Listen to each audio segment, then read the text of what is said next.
咦，點解呢個網絡用語咁多人用嘅？呢個詞係咩意思呢？反正有咁多人都喺度用，我就跟住 send 出去啦。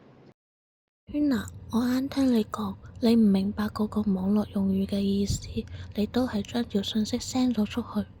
但係其實你知唔知道，有好多網絡用語其中包含咗唔好嘅意思。如果你 send 咗條信息出去，好容易傷害到其他人。大家都咁講，應該冇問題啩？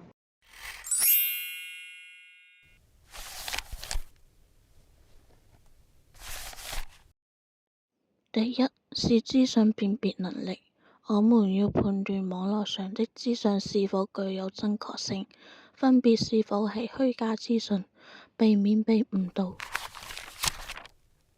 第二係資訊搜索能力，要懂得如何篩選所需且有效的資訊。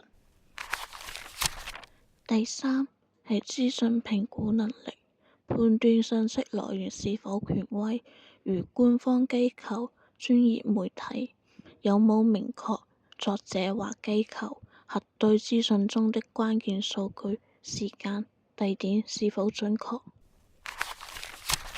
第四係資訊倫理意識，不傳播、不杜撰有害和錯誤信息，在發信息前應查證信息來源是否可靠，避免誤導他人。我哋喺發信息之前一定要思考再思考，要確保信息嘅真實性和恰當性，呢個係資訊素養嘅一部分，唔可以人哋發乜嘢就跟風一齊發。要自己先思考過和判斷過之後，先好發出去。唔係嘅話，好容易傷害到其他人，或者傳播錯誤信息。